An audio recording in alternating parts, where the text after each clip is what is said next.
Hello pong muli mga katambay, nagbabalik pong muli ang inyong katambay, si Katambay Manong po, dito po sa ating Tambayang Makabayan. Kinukomentohan po na inyong lingkod.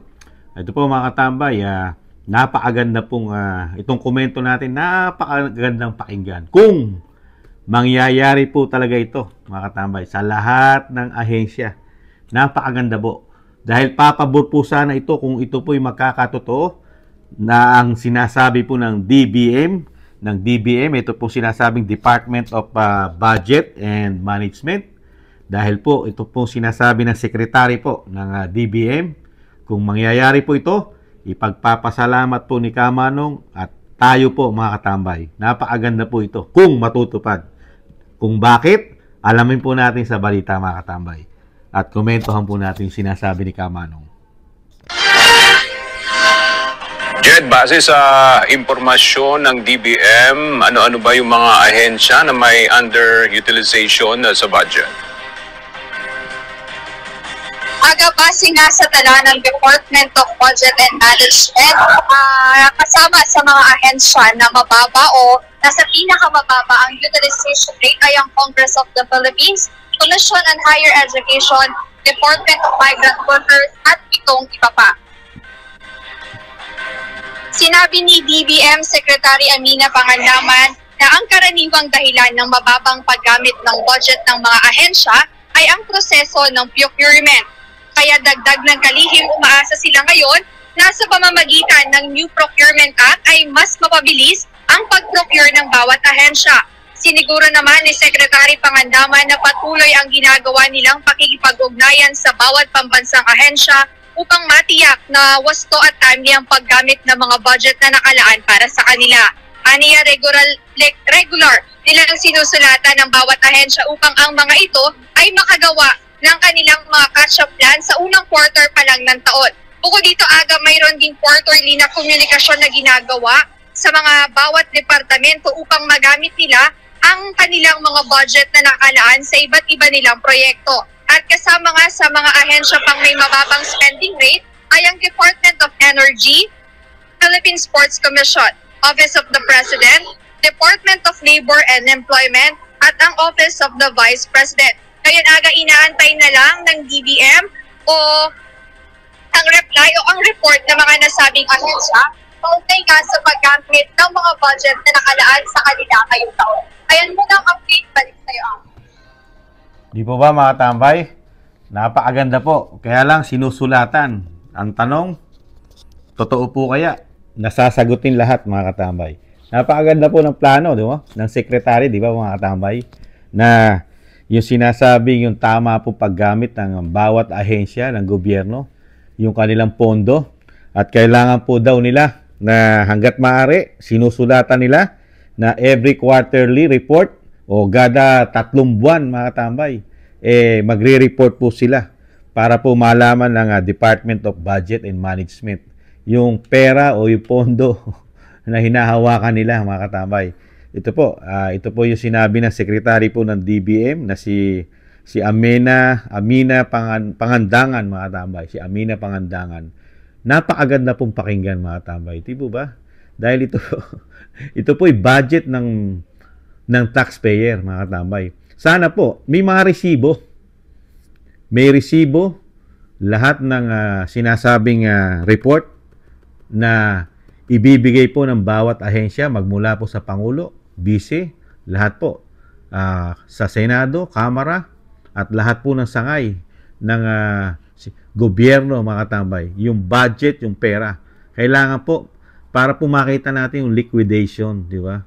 Meron siyang resibo, yung mga proyekto, at lahat po yun sana i-expose o ilagyan po ng isang website na lahat po ng budget at kung paano po hawakan ng bawat departamento ng ating bansa, yung mga pondo nila, yung sinasabi nga madalas ni Kamanong, sana po bawat senador, kung magkano po ang budget nila, meron po silang quarterly report ang mga ito.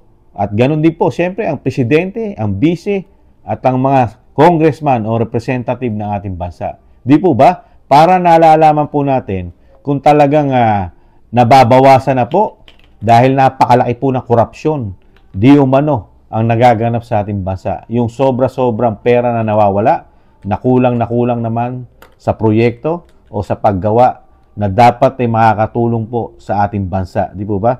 Pero, ito po, medyo sa tingin ni Kamano, komento ni Kamano, mga katambay, hanggang salita lang po ito. Itong nangyayari po sa DBM na ito. Malabo po ito sa sabaw ng pusit, mga katambay. Maniniwala lang tayo, maniniwala si Kamano, kung ito po isa sa batas. Isa sa batas po ito. Gagawin na po itong talagang batas. Ito pong every quarterly, talagang magpapasa po ng report doon sa budget na hinawakan ng isang lingkod bayan. Di po ba? Sa mga ahensya, lahat, walang exempted po. Di po ba? Doon pa lang tayo magkakaroon ng kahit papaano, mababawasan yung ating agam-agam na kumpleto nilang ilalahad sa publiko, ipapublic po lahat nila yan. Ipapublic nila. Ipapakita po sa, kung gusto mong tingnan, pwede mong kunin yung i-research doon sa website na gagawin ng DBM na ito isa sa batas. Para pag kinlik natin, magkano ang budget ni Risa Hontiveros, for example. Magkano ang budget ni Senadora Risa Hontiveros. Pupunta ka sa website, titingnan mo. O ang budget niya, 100 milyon. For example, 100 million ang budget niya, 2024 budget. Ngayon, makikita natin kung ano yung mga programa niya, kung saan niya dinadala yung budget niya. Di ba? At makikita natin doon kung paano niya ginalaw, kung saan niya dinala, nakaresibo, nakadetalye ang mga proyekto, kung magkano ang gastos. Di ba? Yun po ang tama di ba? Pero kung pagagandahin lang po sa mga statement, release statement lang po, yung sinasabing sinusulatan ko na sila. Di ba? Pero karamihan naman dito, sila lang din yata gumagawa ng kanilang mga liquidation, kung paano nila isulat yung mga sinasabi nilang mga gastos ng kanilang mga ahensya. Di ba? Nakakagulat lang po mga katambay. Sana, dahil napakaraming pera na nasasayang. Kasi kung talagang ang sinasabing bagong Pilipinas, ang bagong Pilipinas ay seryoso at para ipakita sa tao na ang bagong Pilipinas hindi nagkakaroon ng sinasabing korupsyon, tama sila at maingat silang humawak ng pera ng bayan. Di ba? Dahil mahirap po kasing magpabango. Mahirap mo po kasing sabihin na ikaw ay malinis, humawak ng pera. Dahil nakikita ng mga Pilipino, ang nangyayari ngayon, 2 taon po, walang nakikitang proyekto na sinasabing katulad ni dating Pangulong Duterte, nakikita ng Pilipino yung kanyang build. Di ba? Nararamdaman, nakikita yung napakaraming ginagawa sa mga kanya-kanyang lugar, probinsya, Metro Manila man yan. Di ba? Tayo, nakita nyo po, SONA, noong nakarang SONA, saan natin nahanapin? Kailangan makita natin yon. At makita rin natin yung mga resibo nun. Yung sa opisina ng presidente, yung pinagmamalaki niyang proyekto niya na 5,500 flood control. At meron pa siyang patapos na. Di ba? Ganun po sinabi niya sa SONA. Patapos na at meron pang ginagawa. Di ba? Dapat po yun. Makita natin kung saan-saan lugar yun. Yung 5,500, kailangan po makita ng mga Pilipino yun. Di ba? Para yun sa check and balance. Di ba? Para malaman din po natin na ang Pangulong Marcos walang itinatago at walang korupsyon ng kanyang opisina. Pati po ang kasama ang DPWH, di ba? Ang Pangulo, ang DPWH, dahil yan ang nangunguna sa mga proyekto pagawain ng ating bansa. Di po ba? Pero kung sasabihin lang ng DBM na secretary na si Amena Pangandangan, hindi basta-basta magiging maganda sa pandinig ng mga Pilipino yan. Di ba? Dahil kung ganyan lang, puro release statement, hindi naman natin alam, hindi natin nakikita kung paano yung proseso na ginagawa nila sa budget. Sila lang din naman nakakaalam. Kung magpasa man ang bawat ahensya, opisina ng Pangulo, opisina ng Vice President, opisina, bawat senador, bawat congressman, bawat gobernador, mayor, hindi natin nakikita. Di ba? ang importante, itama nyo si Kamanong kung ito'y batas na. Di ba? Kasi kung ito'y tama, kung may batas na, dapat iayos po ito. Open po sa public ito. Saka sasabihin ng DBM, mga Pilipino, dito kayo magpunta. Sasabihin dapat sa atin. Di ba? Na, mga Pilipino, mga kabayan ko, kung gusto nyo makita ang budget na hinahawakan ng Pangulo, dito po kayo pumunta sa website na ito. Ito po, www.gov o philippine.gov, mga sa sinasabing mga project, government project. Di ba? O Senate Project of the Philippines. Ito na yung 24 senator, di ba? Ito yung Senate President Project. O lalagay mo ron nasa website, di ba? Para high-tech na po kasi tayo ngayon, napakadali nang gawin, di ba? Sa internet. Para lahat ng Pilipino makakuha na access na nakikita natin kung paano gamitin, di ba? Pagka ganito ng ganito, lagi lang tayong bibigyan ng release statement na parang kigagaling po ng ating mga ahensya, humawak ng pera ng bansa, humawak ng pera ng taxpayer. Nakikita naman natin ngayon, nakikita ng mga kababayan natin ngayon, at nakikita ni Kamanong, komento ni Kamanong, na sobra-sobra ang nawawalang pera sa atin, di ba? Katulad ng mga ayuda. Yung mga ayuda, dapat po nakikita rin po natin yan kung paano po talaga tamang pagbigay na ayuda at kung talagang totoo yung pera na nire-release nila na bilyon-bilyon. Dahil ang budget po ng ayuda next year ay ilang bilyon, napakalaking bilyon. Kailangan din po nakikita po ni Juan de la Cruz yun. Kung tama ba yung budget na iginagastos sa ayuda at yung sinasabing kadiwa, tama ba yung ipinopondo ng kadiwa? Wala bang korupsyon yan? Di ba? Hindi po ba dapat nating asikasuhin din yan dito sa DBM? Dito, yung DBM na Department of Budget and Management, di ba? Yung mga budget na hinahawakan nila. Di po ba? Para maging kampante, lalo si Kamanong, di po ba? Na masasabing malilis ang korupsyon. Dahil mismo mga Pilipino, pwede silang questionin. Di po ba? Dahil makikita ng bawat Pilipino ang isang congressman, ang isang representative sa kanilang distrito, pati ang sinasabi nating mga party list, dahil hindi natin nakikita ang mga proyekto ng party list. Di ba ba? Lalo ang Makabayang Black. Hindi natin nakikita kung saan napupunta ang pondong binibigay ni Juan de la Cruz ng taxpayer sa mga Makabayang Black. Ano ang mga programa nila? Dapat yun, detalyado sa atin yun. Di ba? Nagkukomento lang si Kamanong, kung talagang gusto mo ayusin ang bansa, lalo sa paghawak ng pera, dapat talaga ipakita mo sa mga Pilipino na talagang inaayos mo. Di ba? Para paniwalaan ka ng mga Pilipino. Sana merong isang Miyag Balls na congressman o representative o kaya isang senador, congressman na may bayag na isulong o gumawa ng panukalang batas, isulong itong batas na ito para makita na ng mga Pilipino lahat ng paghawak nila ng pera ng bayan, di ba? Gawing batas, kamukha ng ginagawa yung isinusulong, di ba? Yung isinusulong ni Congressman Pulong, ni Representative Pulong, yung kanyang gustong panukala na lahat na magiging random na at isa sa batas na yung pagiging drug test. Ida-drug test na po lahat ang mga nanunungkulan sa ating gobyerno. Lahat, wala na exempted. Di ba? Ano sabi ni Pulong do? Every 6 months. Yung sa kanyang batas. Dito naman, magpapasa ka lang, wala namang batas. Susulatan mo lang ang bawat ahensya na kailangan nyo magpasa sa amin ng report. Di ba? Kailangan isa batas. Para po, hindi nyo na sila susulatan, obligado na sila magbigay ng kanilang report with receipt. Saka yung project, di ba?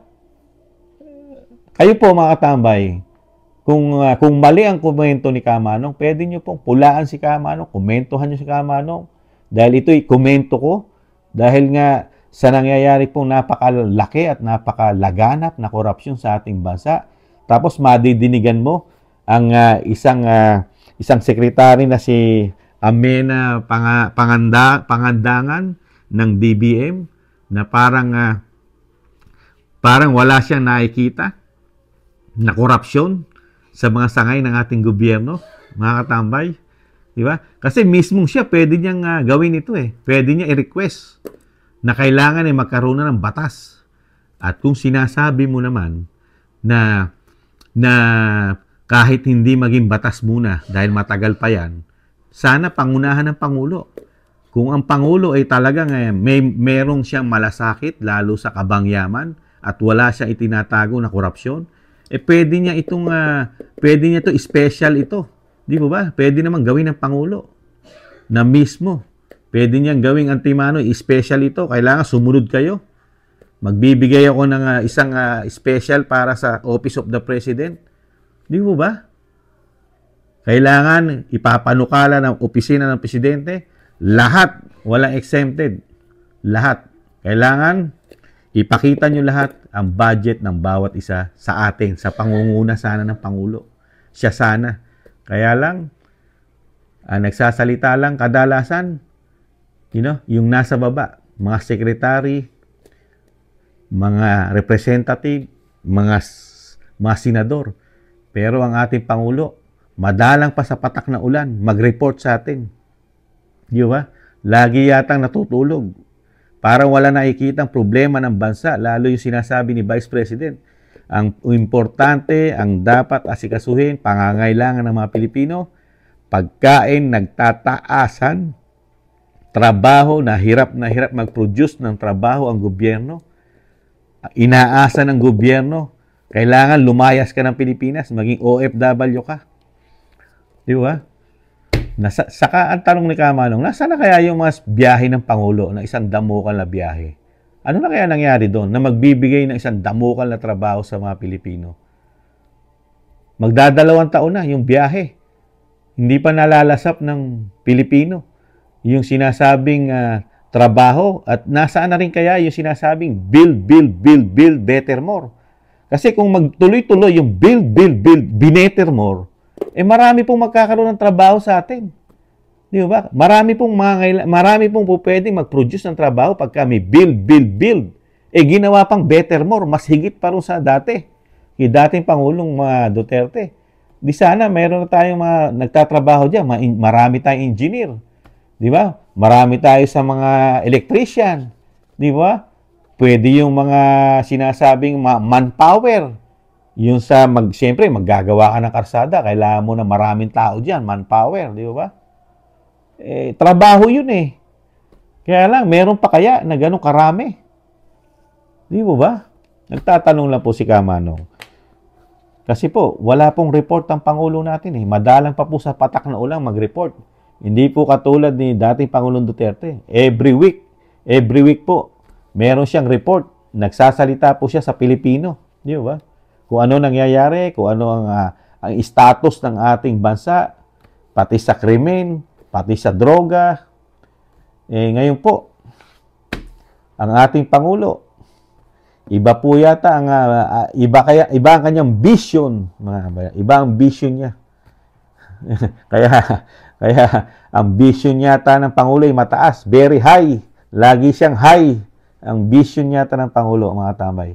Komento ni Kamanong. Napakataas, laging high, laging lumulutang yata, ang kanyang isip, high na high, mga katambay. Kasi hindi natin naririnigan, hindi nagla-live, di ba? Walang question and answer na pwede magtanong. Yung mga reporter na hindi bias, na hindi nababayaran, hindi naman kasi lahat ng reporter, hindi naman lahat ng istasyon, nababayaran di umano ng Bagong Pilipinas. Hindi naman tumatanggap ng suhol. Hindi makapagtanong. Di ba?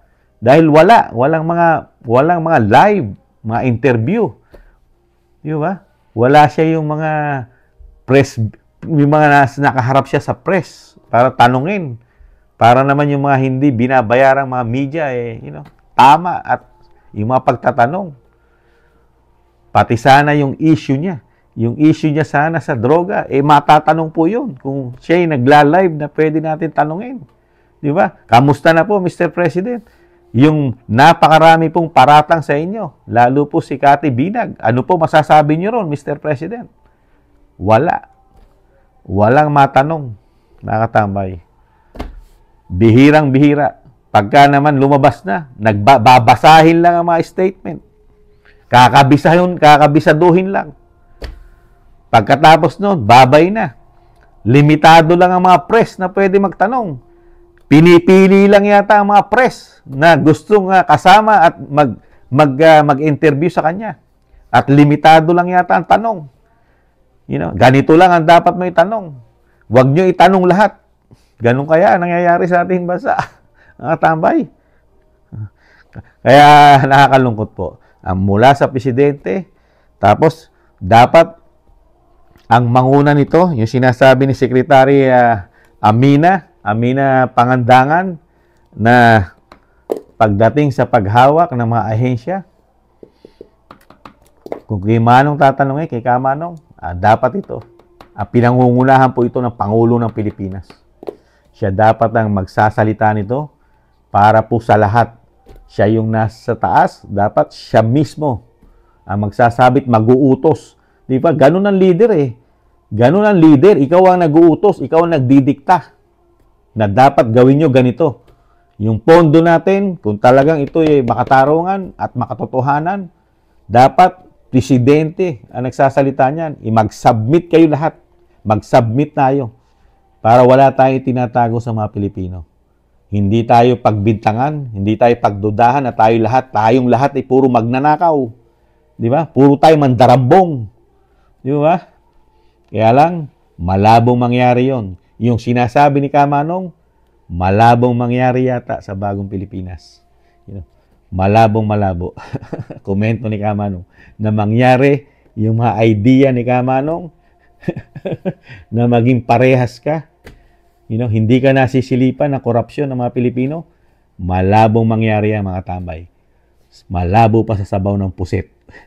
Yung sinasabi ni Kamanong, yan ay magiging isang himala na lang. Isang himala na hindi pa mangyayari. Kung sa ngayong administrasyon na ito, sa bagong Pilipinas, baka maputulan ng mga daliri si Kamanong. Hindi pa nangyayari. Muli po mga katambay, ganun po talaga ang buhay. Dahil hintayin na lang po natin mga tambay kung ano po ang mga mangyayari sa ating bansa. Siyempre po, tayo umaasa na handyan pa naman, may pag-asa pa na handyan ang ating sinasabing Agila ng Mindanao.